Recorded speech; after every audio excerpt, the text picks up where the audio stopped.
la vida de cadete, de subteniente, de teniente.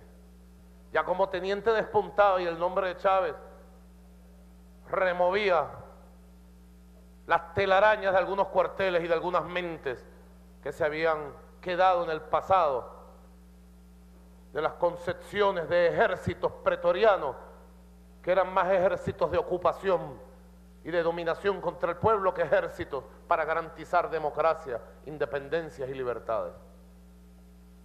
Creció esa generación y se convirtió en un sólido líder militar, profesor como capitán de la Academia Militar.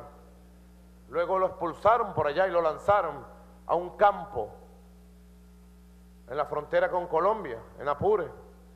Bueno, no fue mejor el castigo, como mandado a hacer el castigo que le hicieron, porque allí empezó a ensayar con los indios, con los campesinos, las ideas de justicia que él tenía para que el pueblo tuviera tierras, para que el pueblo produjera, para que el pueblo tuviera educación, para que los indios no se les persiguiera y se les respetara en su condición, nuestros aborígenes, indígenas, indios. Allí se consubstanció su pensamiento patriótico bolivariano con su práctica de hombre humilde, de líder popular. Ahí fue preparándose para lo que le venía. Luego volvió como mayor a la Academia Militar. Y ahí traía la fuerza de un movimiento, de todo un movimiento, el movimiento bolivariano revolucionario 200, glorioso movimiento que en los cuarteles de Venezuela supo prender las luces para el final del siglo XX, pero sobre todo para alumbrar el horizonte del siglo XXI. Honor y gloria al movimiento bolivariano revolucionario 200 y a sus fundadores.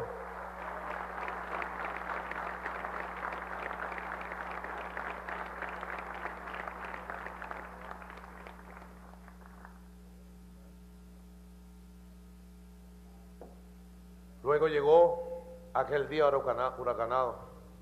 Ya nosotros en las calles, hombres y mujeres de calles que somos, jamás pertenecimos a ninguna élite, ni perteneceremos jamás a ninguna élite. Gente de a pie, nos tocó vivir el 27 y 28 de febrero de 1989. ¿Cuántos compañeros tuvimos que enterrar? ¿Cuánta gente humilde tuvimos que auxiliar con un balazo de FAL en el piso 14 del edificio Tintalín de la calle 14 del Valle, de una muchacha que estaba estudiando? ¿Cuántos casos vimos? Ese 27 de febrero del 89, conocido en el mundo como el Caracazo, fue verdaderamente el venezolanazo. Y fue una semana de rebelión popular. El pueblo venezolano dijo no. No a los paquetazos neoliberales, no al Fondo Monetario Internacional. Basta ya del Banco Mundial, basta ya del neoliberalismo. El pueblo venezolano no aceptó el paquetazo neoliberal. Lo rechazó apenas en los primeros anuncios. Y eso aceleró la convulsión política, social, militar de la Venezuela de finales de los 80, principios de los 90. Y un 4 de febrero de 1992, como dijera el chino Valero Mora, amanecimos de bala, amanecimos de pólvora. Como dijera Carlos Aspurua, cineasta que está aquí presente, amanecimos de golpe, de rebelión, de insurrección. Era inevitable que alguien sacara la cara por el pueblo venezolano. Y la sacó quien tenía que sacarla. La reserva moral, ética de esta patria había sido cultivada y estaba intacta en los valores de Bolívar, en los cuarteles, en las academias. Tenían que ser ellos. Y después de conocer a ese líder luminoso llamado Hugo Chávez, tenía que ser él el que encabezara un proyecto tan hermoso como el que conocimos aquel 4 de febrero. Ese día nació la segunda vida, el Chávez, la tercera vida, el Chávez de líder militar que salió del cuartel Páez de Maracay cuando amanecía en Caracas. Sin él saberlo, ya era líder de una revolución que empezaba a emerger a finales del siglo XX venezolano, de una revolución popular, democrática, de carácter bolivariano, que por primera vez en 2 siglos recuperaba las banderas del Libertador, de dignidad, honestidad, recuperaba las banderas republicanas, independentistas, antiimperialistas del Libertador Simón Bolívar. Y a partir de allí construyó una propuesta, la Constituyente. Y la Constituyente, un proyecto de país. Ese comandante Hugo Chávez que conocimos durante ese periodo inmortal del 4 de febrero de 1992 al 5 de marzo de este año 2013, dejó construida para el futuro un legado de proyectos, de propuestas. Supo llevarlo siempre continuo, nunca retrocedió frente al chantaje. ¿Cuántas cosas vivimos con él? Cuando propuso la Constituyente, la derecha salió en coro a decir no, eso es dictadura. Una constituyente dictadura, cuando convocas el poder originario del soberano, que en una democracia es el pueblo. Cuando el pueblo eligió la constituyente, aquí hay varios constituyentes, la negra Antonia de Cire Santos Amaral, entre los que veo aquí,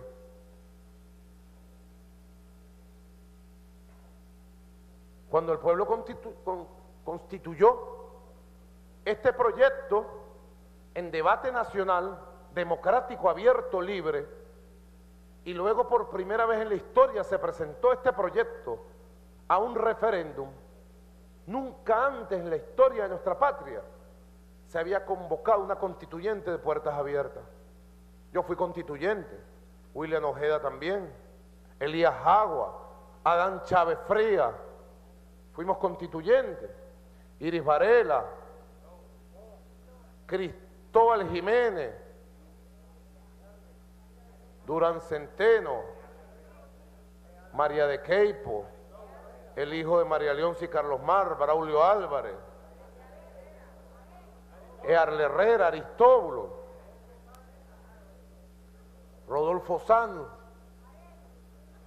Por primera vez en la historia se hizo una constitución de puertas abiertas. Tienen que saberlo nuestros hermanos del mundo.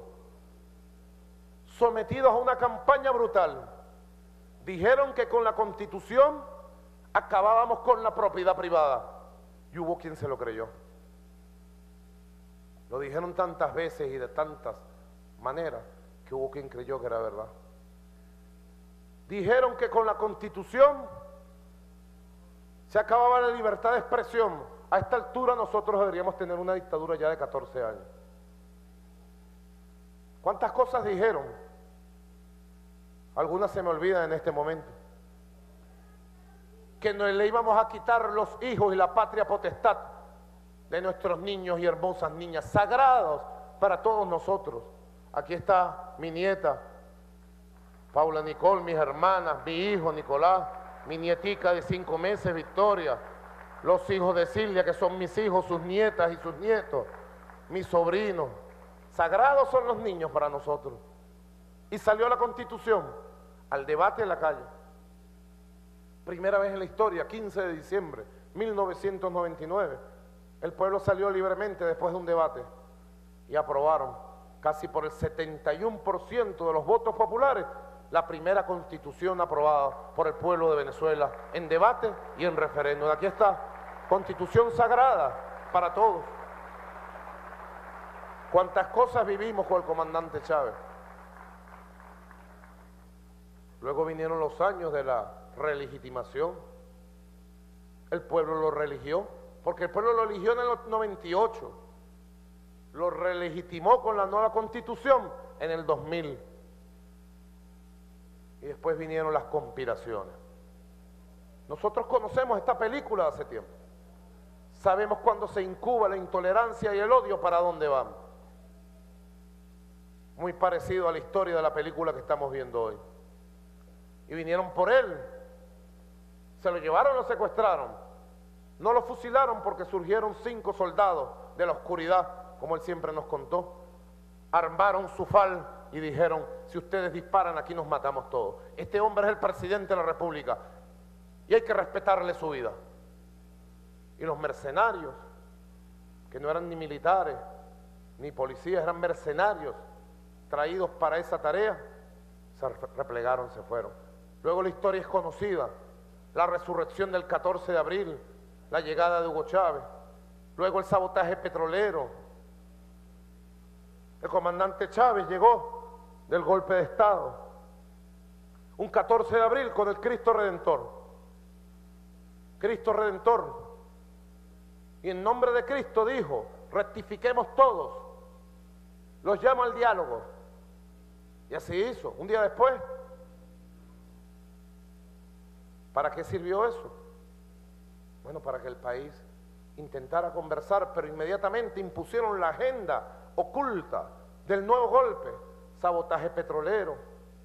Casi 80 militares uniformados tomaron una plaza en Venezuela, insurrección, y nuestro pueblo con paciencia, con la Constitución en la mano, al final se impuso la paz y la democracia. Y luego vino también, por primera vez en la historia, la convocatoria por firmas populares, por solicitud popular, del referéndum revocatorio del año 2004.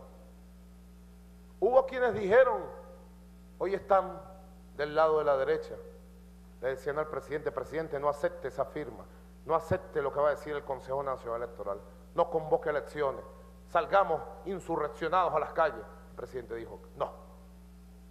Si el Consejo Nacional Electoral convoca las elecciones, no importa nuestra opinión de las firmas que han presentado. Ya, saldado el conflicto, cuando un poder público da su última palabra, nosotros acatamos. Y si ganamos el referéndum, ganamos. Y si perdemos, me voy. Lo dijo en una reunión en La Casona. De manera siempre tajante, clara. Aquí hay varios testigos de esa reunión, Diosdado es uno de ellos. Yo fui convocado ese día a esa reunión por el comandante Chávez, aunque no era miembro de ese comando de campaña. Y recuerdo las caras de terror de algunos de ellos que ya no están por aquí, en estas corrientes bolivarianas. Y así fuimos, referéndum revocatorio. Y ganamos, 59%. Primera vez en la historia, creo que de la humanidad, que se hace un referéndum revocatorio para un presidente, para un jefe de Estado, para un jefe de gobierno. Qué dictadura tan extraña, ¿verdad? Esta que hace elecciones todos los años y nos reconocieron, dijeron que era un fraude, que en 24 horas presentaban las pruebas y estamos esperando. Han pasado un poco más de 24 horas desde el 2004 hasta aquí, desde el 16 de agosto hasta aquí. Y así fue la historia. ¿Cuántas cosas vivimos con el comandante Hugo Chávez? Con nuestros hermanos de Sudamérica y del mundo. Ayer tuvimos una reunión extraordinaria en Lima, convocada por nuestro presidente pro tempore, presidente Ollantumala. Asistieron todos los países, presidentes, presidentas. Estuvimos hasta las 2 de la mañana. Nosotros aterrizamos aquí a las 6:30, ya había el sol. Igual que la presidenta Dilma, Cristina, presidente Evo, que estaba en esa reunión, presidente Ollanta y Juan Manuel Santos aterrizaron ahora al mediodía. Nos vinimos en la madrugada, el presidente Pepe Mujica también. Allí se decidió una declaración verdaderamente que sigue demostrando la fortaleza ética, espiritual, política y yo diría humana con que vivimos y convivimos las distintas posiciones ideológicas y políticas que se mueven en América del Sur, 12 países, 12 gobiernos.